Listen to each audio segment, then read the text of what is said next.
Welcome to the first forum of the Polymer Engineers Advancing Clean Energy Peace webinar series. I am Pascal Abubu, the host for this webinar. In this first forum, we are going to highlight some of the areas polymer engineers have been working on towards advancing clean energy. So here on this call, we have Engineer Jerome and Engineer Chisum, who will be telling us more on their research and how it contributes to the clean energy. We hope you find this webinar very resourceful and very helpful. Thank you.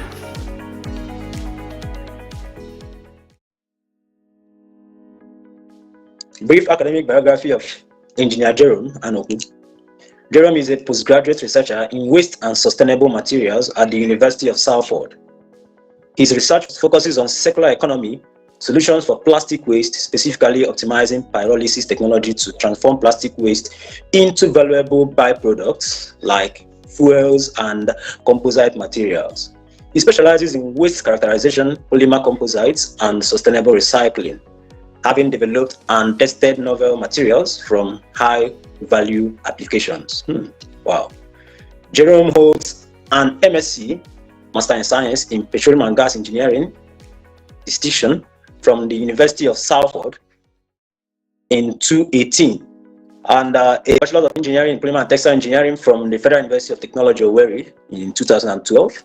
In addition to research, Jerome has extensive teaching experience delivering lectures on postgraduate scholarship skills, research design, and guiding practical projects, engaging students using digital tools and hands-on training. At this webinar, Jerome will discuss characterization and feasibility of pyrolytic oils as alternative fuels, a comparative study with commercial fuel. With growing demand for cleaner energy, his insights into pyrolysis fuel as a viable alternative to fossil fuel will address critical challenges in energy transition. Wow.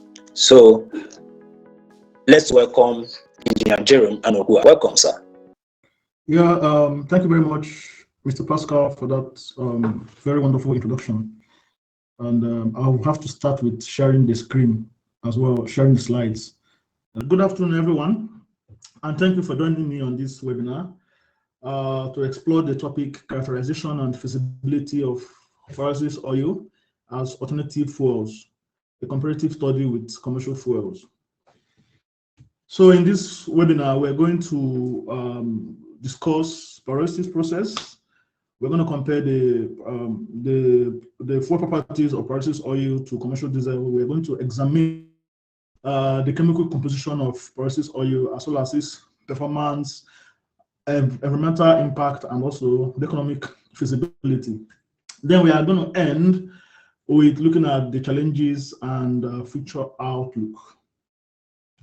So before we dive into the core of our discussion today, let's start by exploring the energy transition and the vital role pyrolysis plays. So the global energy transition from fossil fuel to renewable sources like wind, solar, and hydrogen aims to combat climate change and also boost global energy security.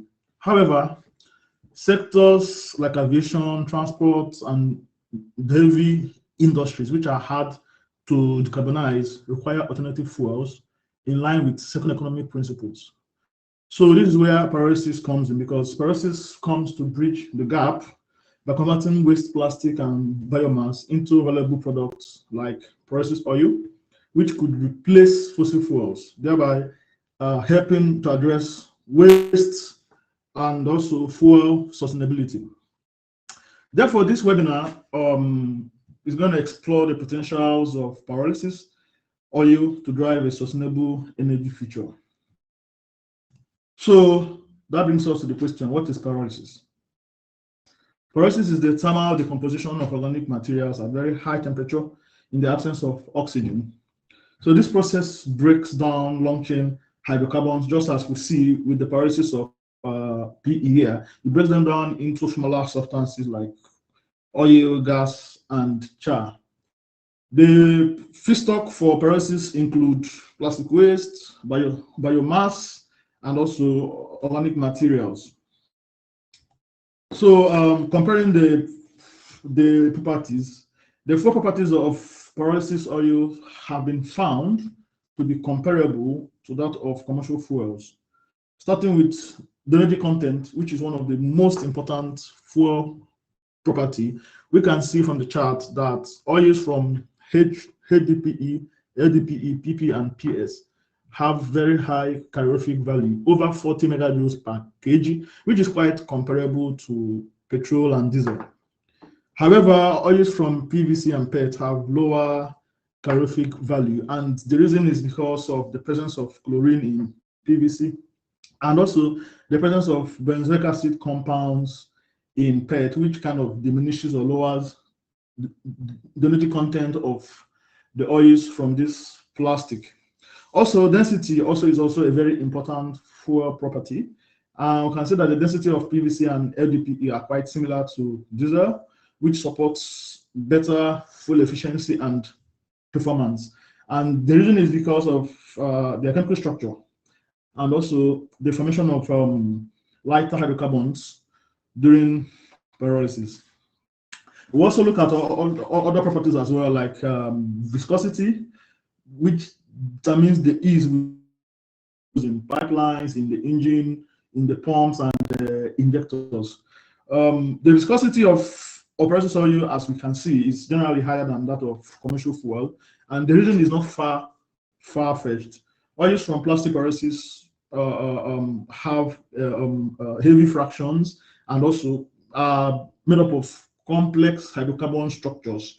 So what this means is that for oil from pyrolysis to be used or to be deployed as fuel, the oil needs some kind of treatment like blending, like upgrading or refining to meet the standards for conventional fuels.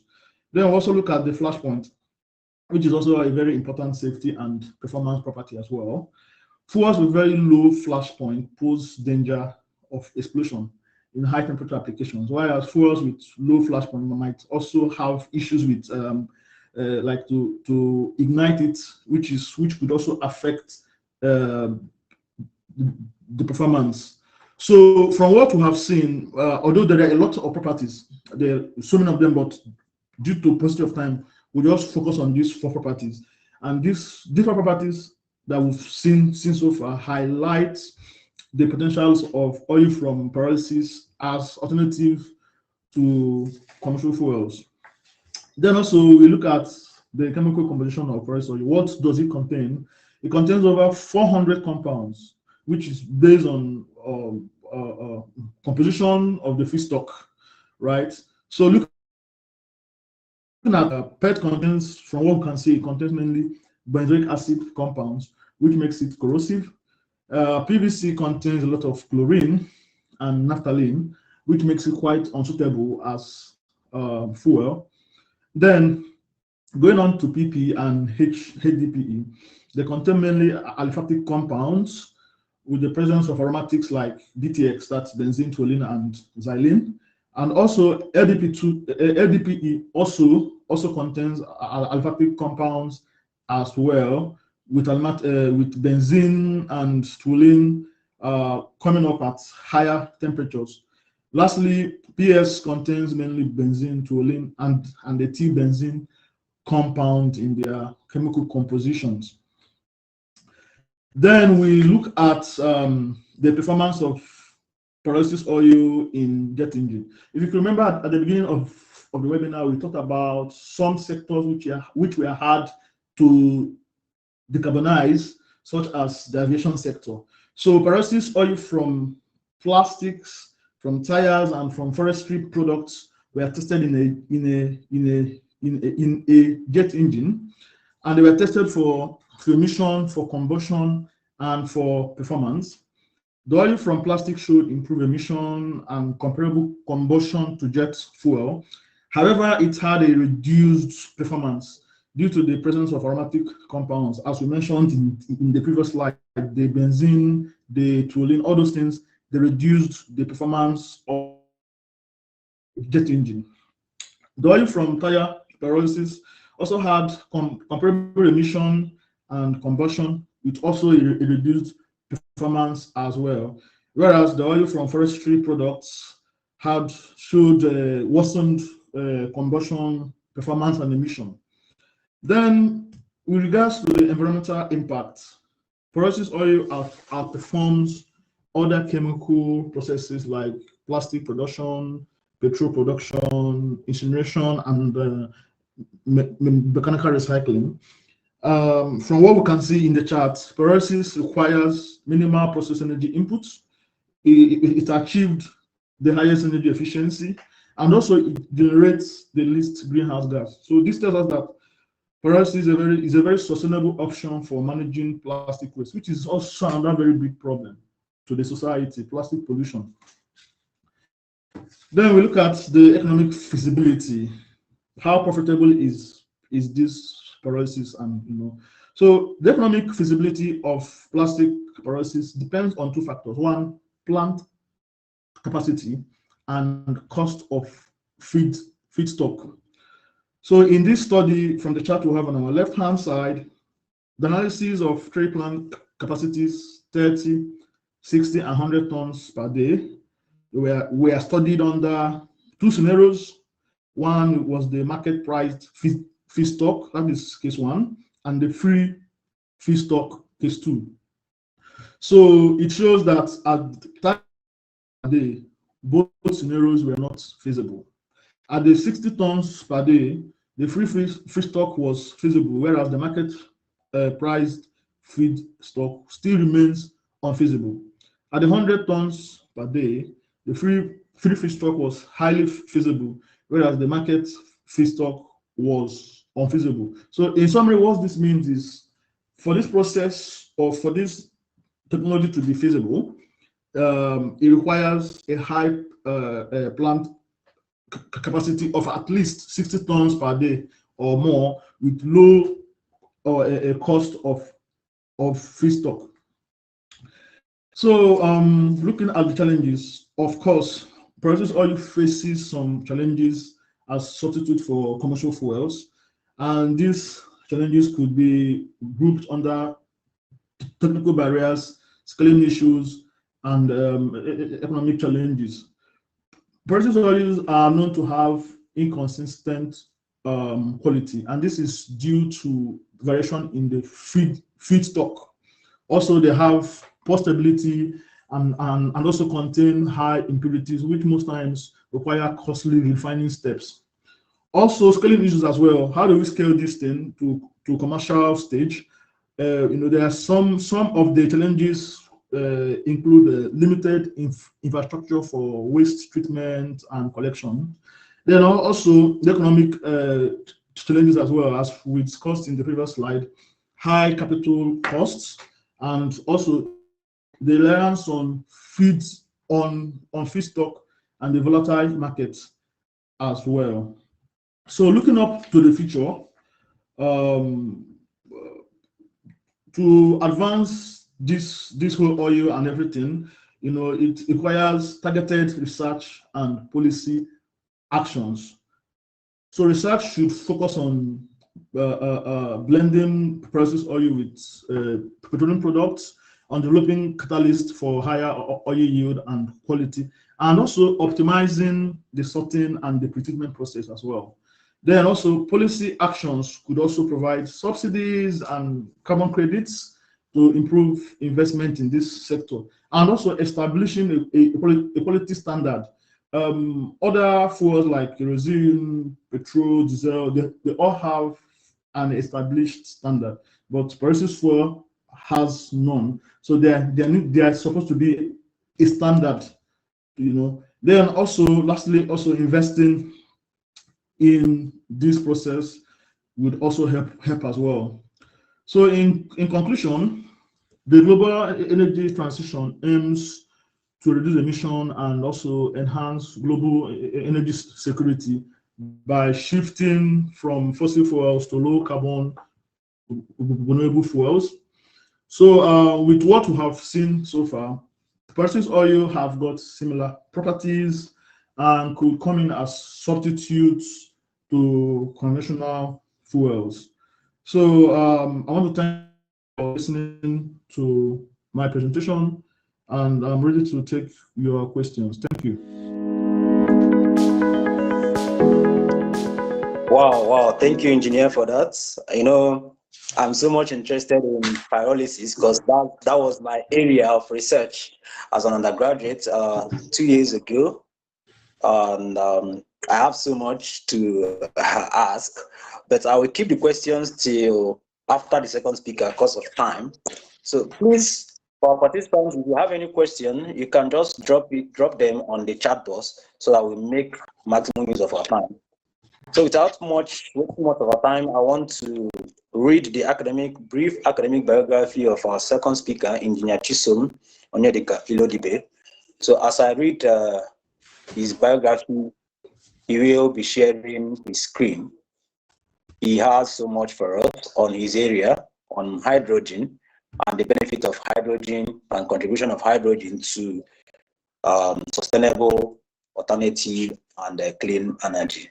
So, Engineer Ilodibe Chisom Onyedika is a distinguished scholar and emerging expert in nanotechnology with a foundation in polymer and textile engineering.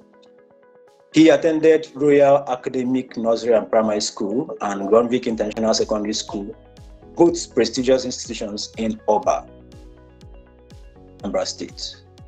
Ilodibe earned a Bachelor of Engineering in Polymer and Textile Engineering from Federal University of Technology, Owerri, graduating with a second-class upper division. As a departmental president, he showcased exceptional leadership, fostering innovation and collaboration. He then pursued an MSc, that's Master of Science, in Nanotechnology at the Africa Center of Excellence in Fusion Energies and Electrochemical Systems, ACE Fuels, in Futo, focusing on nanocomposites for environmental and energy challenges. Currently completing his master's at ACE Fuels, Futo, Ilodibe aims to leverage his expertise to address global challenges in water treatment, material development, and sustainable technologies. His work demonstrates a blend of scientific rigor, innovation, and practical applications. So, my friends, let's, with standing ovation, welcome Engineer Chisom Ilodibe as he takes us on his research and contribution to clean energy. You have the floor, sir. Okay, thank you very much. Thank you very much for that introduction. I welcome each and every one of us to this very important webinar this afternoon. My name is Ilodibe Onyedika Chisom. So I will quickly share my slide now. All right.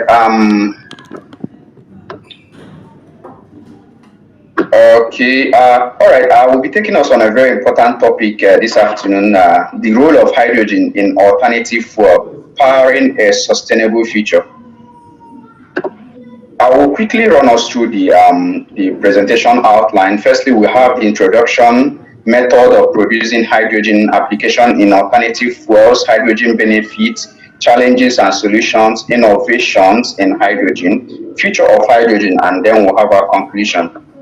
Quickly, we'll go over to the introduction. As you all know, hydrogen is the simplest, most abundant element in the universe. Clean energy carrier producing only water as a byproduct. The purpose of this presentation is for us to explore the role of hydrogen in alternative fuels, discuss applications, benefit, challenges, and future prospects. Okay, next we have the method of producing hydrogen. First we have here is electrolysis. Electrolysis has to do with separation of water into hydrogen and oxygen. When this process is being carried out using a renewable energy source to power the process, like wind or solar energy, the form of hydrogen produced is known as green hydrogen. Next, we have steam methane reforming. This is the most widely used industrial method to produce hydrogen. It involves chemical reaction between natural gas, methane, and steam, which is gaseous water, at a very high temperature of about 700 to 1000 degrees Celsius in the presence of catalysts, mostly nickel-based catalysts. This steam methane reforming is of two processes. The first process is steam methane reaction. This has to do with a reaction between natural gas, methane, and steam, which is gaseous water, to produce carbon monoxide and hydrogen. This carbon monoxide is then being used in the second process, which is water gas shift reaction, to produce more hydrogen by reacting the carbon monoxide with additional steam. Okay, this will then give out carbon dioxide and additional hydrogen. This carbon dioxide, when captured, then the form of hydrogen produced is known as blue hydrogen. But when it is being released, the form of hydrogen produced is known as gray hydrogen. Okay, next we have biomass gasification. This has to do with production of hydrogen by heating organic materials at a very high temperature in a controlled environment. The form of hydrogen produced there is known as biohydrogen. Okay, there's another form of hydrogen which is known as white hydrogen. This is hydrogen that occurs naturally in the earth crust, often in geographical formations like deep rock layers. Okay, then we quickly go into the applications in alternative fuel. Firstly, we have transportation. Hydrogen plays a transformative role in the transportation sector. We have a fuel cell electric vehicle. Okay, vehicles like buses, train, truck are powered by hydrogen fuel cells. These vehicles convert hydrogen into electricity, which then drives an electric motor. Okay, benefits include zero pipe tail emission, only water vapor is being emitted, and a longer range as to compare to battery electric vehicles. Okay, the next we have is industrial application. Hydrogen plays a very important role in the industrial aspect of industrial hydrogen plays a very important role in the industrial sector. Okay, we have in ammonia production. Ammonia, as you all know, is a key component of fertilizer, and ammonia production currently relies on hydrogen from natural gas. Okay, green hydrogen can replace this hydrogen from natural gas, giving us a sustainable process. Okay, steel production. Hydrogen can replace coal in steel production through direct reduction processes, leading to significant emission reduction. Okay, the next we have petroleum refining with reduced emission. Hydrogen is used to remove impurities like sulfur from crude oil. Using green hydrogen can make the refining process cleaner. Energy storage and grid balance in long-term storage for renewable energy. Renewable energy sources like wind, solar are intermittent. Hydrogen can store excess electricity generated during peak production time and released when the demand calls for. Next, we have hydrogen power plants. Hydrogen power plants for grid reliability. Hydrogen can be used in gas turbine to produce electricity, serving as a backup power source during period of low renewable energy production. Okay, the next we have synthetic fuels. E-fuel, which has to do with combination of hydrogen and carbon dioxide to produce methanol, which can power traditional internal combustion engine.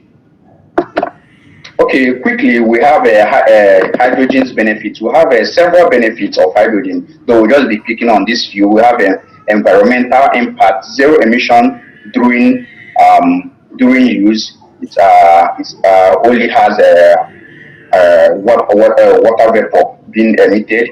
Okay, then we have support global decarbonization efforts. The next we have energy security, locally produced from abundant resources, economic opportunities, job creation in hydrogen production and infrastructure.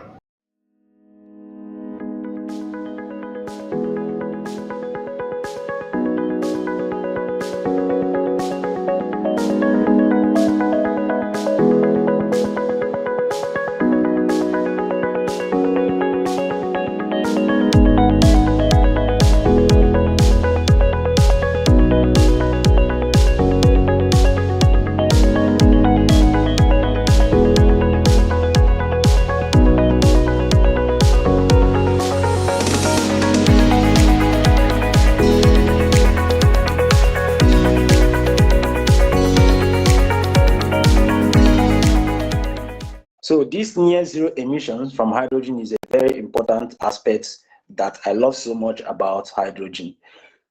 I'm not alone anchoring this program. I have my co-host, Adeze Mwachuku. Ada, please, can you say hi to the house? To be here. And All I've really right. learned a lot from the sessions. Thank you. Thank you very much. I don't know, I can't find any question from the chat box, but I have my own question. So there are claims of fossil fuels not exhausting anytime soon. I don't know how true is this claim, because I saw it from a media that I can say that is reputable. I don't know, Adeze, have you heard something like this? Because, you know, I read it from a reputable source and I was like, wow, fossil fuels are not depleting anytime soon. So I don't know, what do you have to say about these claims? Okay, you said Yes, fossil fuels not exhausting anytime soon. So the question, if I should get you, the question you asked was on the claims of fossil fuels not exhausting Yes, soon. Well, yes, just a minute. Yes. there are different school of thoughts, and you know, sometimes some publications are sponsored by people, probably people who are making money from fossil fuels. They Yeah. could say anything to paint certain narratives, but we all know that basically, from the very basic things that we know, the oil was formed and we're using it. You know, it is depleting, so it means that one day it's definitely going to be exhausted. So, Okay. but the good thing is all this, from what we have been saying so far, all the alternatives sources like wind, solar, even the hydrogen that my brother has spoken about, if you can harness all this, it will reduce the dependence on fossil fuel, making them last even much longer. Mm. Yeah, thank you. Wow, thank you very much. Yeah, I love that. Adeze, I don't know if I know you must have something to contribute to this.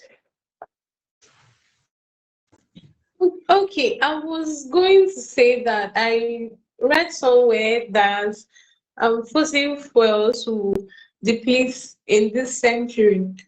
But then, Mm. what the first speaker, I think Engineer James, who said about Yeah.